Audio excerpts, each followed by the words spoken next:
পারিবারিক কবরস্থানে দাফনের পর ধর্মীয় রীতি অনুযায়ী হয় মিলাদ মাহফিল। কুলখানি করে খাওয়ানো হয় স্বজন ও প্রতিবেশীদের।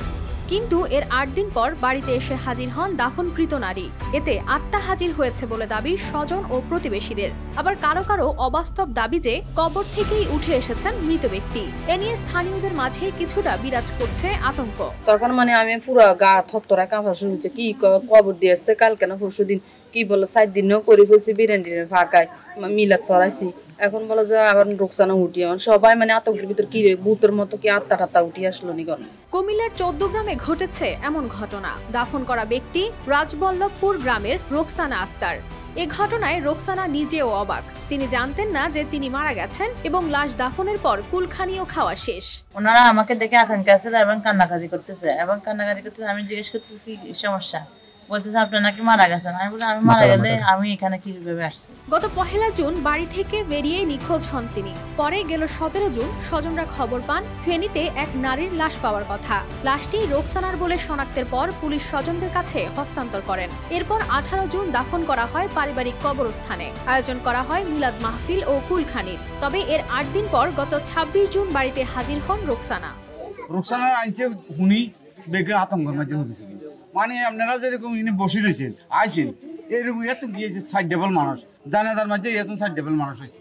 তো এই হিসাবে বেগুন আতঙ্ক গেছে, হিতি মরি গেছে আর আবার আইলো দেন এটা কি। দাফনের পর নারীর ফিরে আসার এক ঘটনায় এলাকায় সৃষ্টি হয়েছে চাঞ্চল্য। তখনই প্রশ্ন উঠে, ফিরে আসা নারীকে এক নজর দেখতে ভিড় বাড়ে উৎসুক জনতার। সবার মাঝেই প্রশ্ন দেখা দেয়, তাহলে কে ছিলেন দাফন করা ওই নারী? এক মঙ্গলবার মার দিয়েছে, আর এক মঙ্গলবার তুমি বাড়ির পরে আমি একদম মোড়াতে বসে গেছি। কি রে আতঙ্কে সারা তার ঘুমো যায় না, ভয়ে লাইট ধরা রাখছি। তো কি রে কি বলে কবর দিয়ে এলেছে, এখন আবার বলে লাশ বাঁচিয়েছে। সবাইকে অবাক করে দিয়ে রোকসানা জানান, চট্টগ্রাম থেকে ঢাকায় গিয়েছিলেন চাকরির জন্য। শরীর খারাপ থাকায় যোগাযোগ করতে পারেননি কারোর সাথে। নতুন চাকরি পেয়েছেন, তাই জামা কাপড় নিতেই বাড়ি ফিরেন। আমার একটা চাকরি হয়েছে, আমি কাপড় চোপড় নেওয়ার জন্য আসছি। এরপর থেকে শুনি যে ওর নানা বাড়ি সবাই জানে আমি মৃত। তো ওর নানা বাড়িতে আমার ফুফুতো বোন থাকে। আমার মাথায় ঢুকলো যে ও আমার ফুফুতো বোন যেহেতু জানে আমাদের বাড়ি সবাই জানে আমি মৃত। তখন আমি আমার স্বাস্থ্য বোনের কাছে কল করি জানার বিষয়টা জানতে পারছি কনফার্ম যে আমি মৃত। আসলে তো আমি মরি নাই, এটা তো একটা গুজব ছড়াইছে। এর আগে নিখোঁজ হওয়ার পরে ফেনী শহরের একটি ড্রেনে পাওয়া যায় অর্ধগলিত নারীর লাশ। খবর পেয়ে ছুটে যান তার ভাই এবায়দুল হক। বোনের চেহারার সঙ্গে মিল দেখে লাশ শনাক্ত করে থানায় আইনগত প্রক্রিয়া শেষে বাড়িতে এনে বোনকে দাফন করেন। পরে বোন ফিরে আসায় তিনিও অবাক হন। বিকাল 5টা বাজে খবর পাই ফেনী জিয়া কলেজের সামনে একজন লাশ বডি ফেছে।